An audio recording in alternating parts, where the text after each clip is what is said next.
Anh em có thể thấy không? Nó sẽ sử dụng lại toàn bộ cái phần âm thanh nhạc nền, âm thanh hiệu ứng của video gốc, và nó sẽ xóa toàn bộ cái phần subtitle cũ đi và nó sẽ thay bằng cái phần caption mới của anh em vào bằng tiếng Việt nhé, và nó sẽ dịch ra tiếng Việt. Hôm nay mình sẽ cùng với mọi người sẽ thực hiện một cái workflow như thế này nhé, đầy đủ từ dịch này, download này và tách nhạc nền ra mọi người nhá. Anh em có thể tưởng tượng này, đây là video gốc nhé. 这个购物袋就拆好了，它有这么大一片。 Đấy, thì đây là video gốc và sau một luồng workflow như thế nó sẽ tạo ra được một video hoàn chỉnh như này.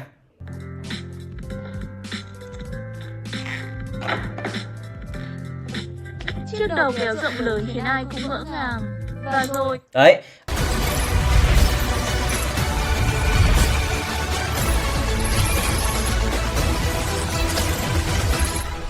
Xin chào mọi người nhé. Hôm nay mình sẽ cùng với mọi người sẽ thực hiện một cái workflow như thế này nhé, đầy đủ từ dịch này, download này và tách nhạc nền ra mọi người nhá. Thì ở video này mình sẽ hướng dẫn cho mọi người text to speech trước. Anh em có thể tưởng tượng này, đây là video gốc nhé. 这个购物袋就拆好了，它有这么大一片。 Đấy, thì đây là video gốc và sau một luồng workflow như thế nó sẽ tạo ra được một video hoàn chỉnh như này.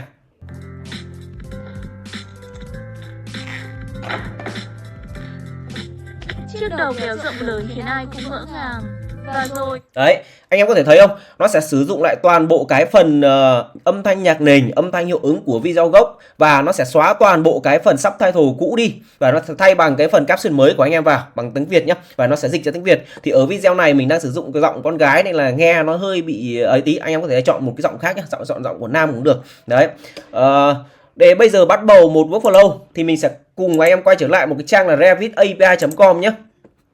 Quay trở lại trang là revitapi.com này, anh em ấn vào phần tài liệu, anh em đọc phần tài liệu giúp mình và trong đấy đăng ký đăng nhập như bình thường. Đấy, đăng nhập sử dụng và lấy API key ở đây. Anh em ấn vào phần cài đặt và lấy API key. Sau đấy mọi người quay trở lại phần tài liệu, anh em chọn giúp mình là tiếng Việt nhé. Đó, thì ở video trước mình đã hướng dẫn anh em cách để download video về rồi. Thì anh em sử dụng lại cái phần nốt này. Thì bây giờ mình sẽ không hướng dẫn lại nữa. Để quay trở lại đối với N8N thì anh em vào trang giúp mình là cái trang là n8n.revitapi.com và đăng ký như bình thường. Sau đấy mở tài khoản N8N của anh em ra. Đấy, và tạo một workflow mới. Sau khi tạo workflow mới thì mọi người sẽ tạo một cái trigger đầu tiên. Thì ở video trước mình đã hướng dẫn rất là kỹ rồi. Ở đây mình đã download về rồi, mình sẽ không hướng dẫn lại nữa. Anh em có thể xem lại ở video hướng dẫn download mọi người nhé. Đấy. Ở video này mình sẽ tập trung cho anh em về cái phần text to speech trước. Video sau mình sẽ hướng dẫn cái phần là chuyển từ MB4 sang file SRT. Đấy. Thì đối với quay trở lại với trang là text to speech API, mọi người có thể là thấy này, trang doc này, có thể thấy là text to speech này, SRT to speech này. Thì ấn vào phần text to speech mình sẽ thực hiện cho anh em 3 chế độ luôn. Đấy. HTTP request mình sẽ tách tạm ra nhé. HTTP request thì anh em chọn giúp mình là port này. Đấy, method ở đây là port thì anh em cũng chọn là port nhá. Và URL anh em để ý này, api.revit.com cái chéo page text to speech, ok. XAPI key. Đấy, anh em bật header lên, chọn XAPI key. API key thì anh em đăng ký đăng nhập ở trên trang revitapi.com nhé. Thì mọi người copy cái API key này vào và mọi người có thể kiểm tra được số credit của anh em đang còn. Và cũng có thể là làm chương trình affiliate cho anh em nào là muốn kiếm thêm thu nhập nhé. Thì ở đây mình còn 8.700. Thì anh em copy cái đường này vào và dán vào trong N8N của anh em. Đấy. Sau đấy mọi người bật body. Ở đây sẽ không sử dụng send parameter giống như ở video download mọi người nhé. Mọi người quay trở lại phần doc này, mọi người có thể tham khảo này, có voice ID, có speed, có audio, rồi có webhook. Thì ở đây mình không sử dụng webhook nhé. Thì mình đây là định dạng của các ngôn ngữ. Anh em copy này, text to speech đơn giản nhất thì anh copy cái đường này. Copy cái đường này và anh em bật cái phần này lên. Đấy, thế là xong. Đây ví dụ như mình để một cái văn bản này, xin chào này.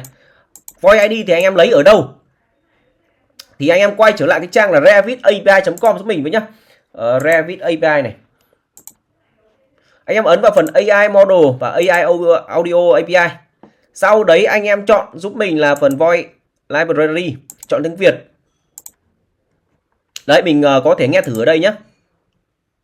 Chào mừng bạn đến với zavitapi.com. Đấy thì mình copy cái iVoice ID này, mọi người copy cái voice ID này, thế là xong nhá. Sau đấy quay trở lại N8N của anh em, mọi người paste cái này vào này vào.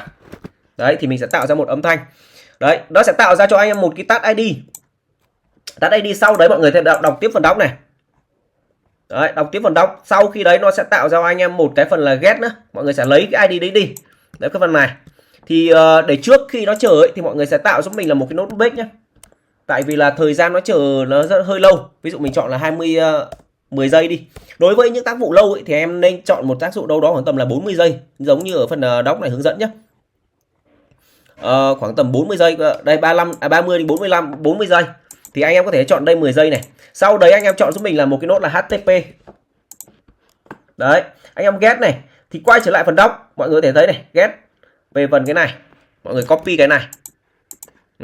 Paste vào trong đây. Thì cái tag ID nó chính là cái tag ID vừa mới tạo ra ở nốt trước. Anh em execute nốt trước đi để lấy được một cái tag ID của cái nốt này nhá. Cái nốt tạo sự kiện đấy, tạo nốt post đấy. Sau đấy đợi 10 giây là nó sẽ chạy và nó sẽ trả cho anh em một cái got get ở đây. Đấy, thì anh em chọn kéo cái phần tag ID này lại ở đây giúp mình. Execute. Thì nó sẽ trả cho anh em một cái đường link audio. Đấy. Nó sẽ trả cho anh em một cái đường link audio nhé. Mọi người có thể nghe thử này. Xin chào, chào mừng đến với dịch vụ chuyển văn bản thành giọng nói của zavitapi. Đấy, mọi người có thể thấy để ý không? Để mà khi mà nó sẽ sử dụng những cái nốt khác nữa, nếu mà ở đây mà trả trạng thái nó chạy lâu ấy, nó chưa chuyển trạng thái thành công, thì mọi người có thể đọc thêm giúp mình nhé. Mình chọn ở đây thêm là một nốt if. Sau đấy quay trở lại phần doc này. Phần get status. Mọi người có thể nó trả ra 3 trạng thái là processing này, complete này và fail. Đấy.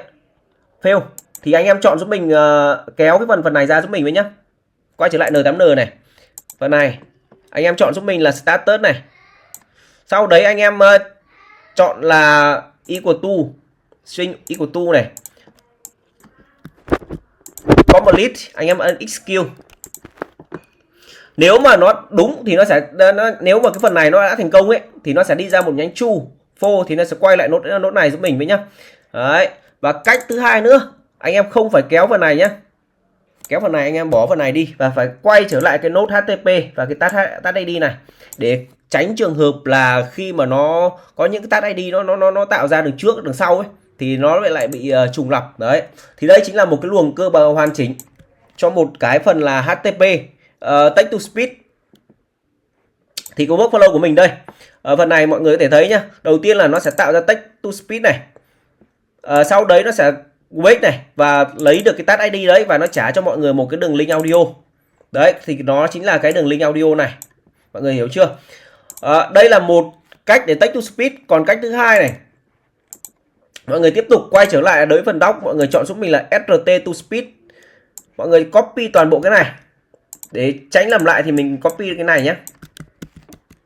Đấy, bét cái này ra. Chọn URL, mình chọn là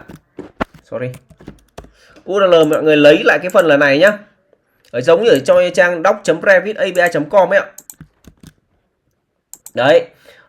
Phần này XAPI key thì mọi người có ở mọi người ở đây rồi. Thì để cách thứ hai nữa là mọi người chọn giúp mình là none này.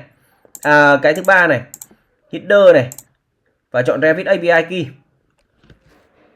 Đối với phần này nhá, thì anh em chọn xem phần doc mình chọn là SRT to speech, là định dạng SRT của anh em phải là có 4 cái trường này: index, start, end và text.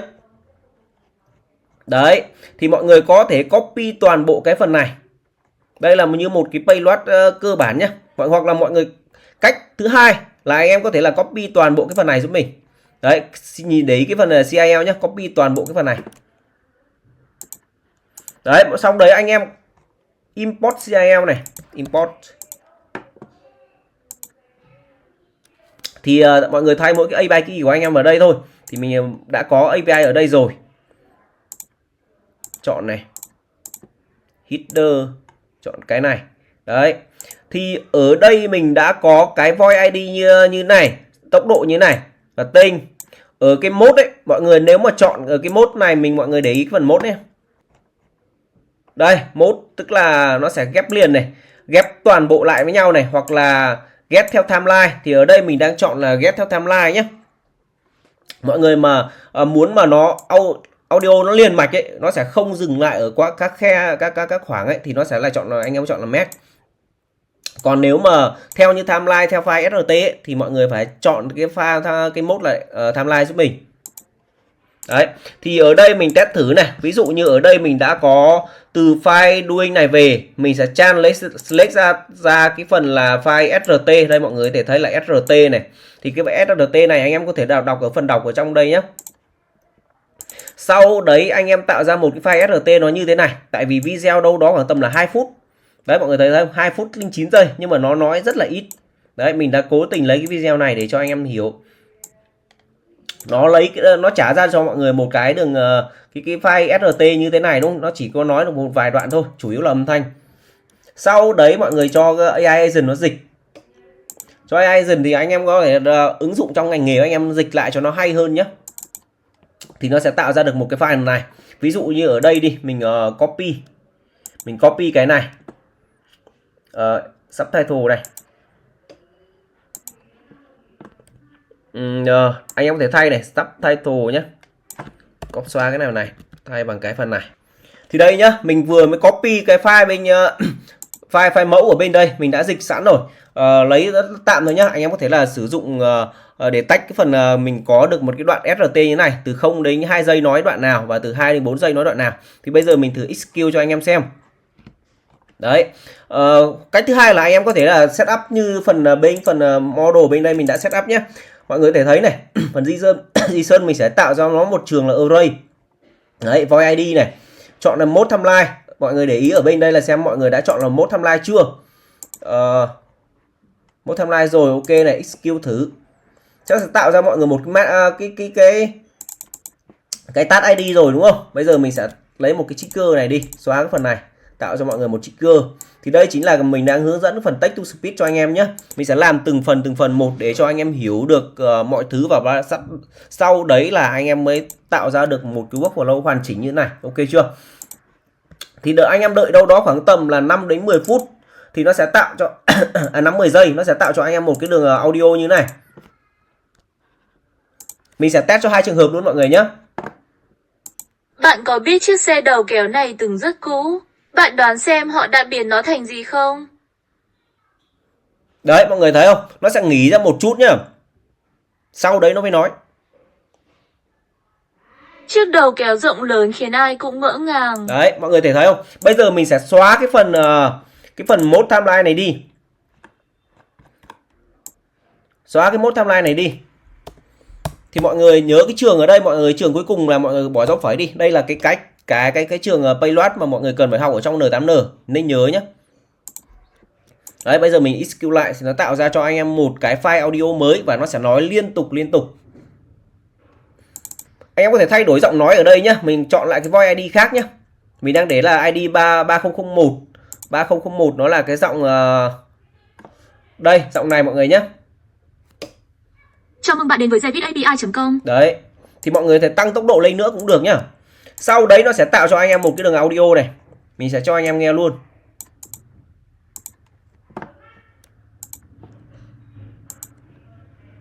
Bạn có biết chiếc xe đầu kéo này từng rất cũ? Bạn đoán xem họ đã biến nó thành gì không? Chiếc đầu kéo rộng lớn khiến ai cũng ngỡ ngàng. Và rồi, chúng tôi bắt đầu công việc làm sạch kỹ lưỡng. Bản nâng các chiếc đầu kéo năm 1955 đã hoàn tất xuất sắc. Ok chưa? Thì tức là đây là hai cái model, hai cái mode mà anh em cần đây sử dụng nhá. SRT to speed sử dụng là theo timeline, hoặc là sử dụng anh em có thể là sử dụng cho nó nói liền mạch, để tùy từng video mà anh em có cách ứng dụng riêng cho anh em. Đấy, thì ví dụ như video này nó chỉ nói được có tầm 6 phân đoạn thôi. Trong một video 2 phút nó chỉ nói có 4 phân đoạn thôi. Thì anh em nên chọn cái mode là mode timeline. Còn nếu mà có những video mà nó nói liên tục từ đầu đến cuối thì anh em chọn xóa cái phần mode timeline đi thì nó sẽ hay hơn nhé. Đấy để cho anh em tùy từng cách ứng dụng trong N8N và trong tùy từng video. Thì đây chính là một cái phần hướng dẫn cho anh em xem. Ở video sau thì mình sẽ tiếp tục hướng dẫn cho anh em các cái phần là blue này, xác định vị trí này của caption cũ và xóa nó đi, add caption mới. Đấy. Download thì ở video trước mình đã hướng dẫn rồi. Và những cái ví dụ như là lấy từ file MB4 là từ doing về này, sau đấy nó chuyển qua dạng là SRT thì video sau mình sẽ hướng dẫn nhé. Và anh em sử dụng cái endpoint này chẳng hạn thì ở video sau mình sẽ hướng dẫn. Xin chào anh em nhé. Mọi người mà thấy video này hay thì mọi người có thể là follow kênh của mình, có thể ủng hộ mình bằng một cái phần đăng ký kênh ở trên Revit API, sử dụng N8N mình giúp mình với nhá. Cảm ơn anh em nhé.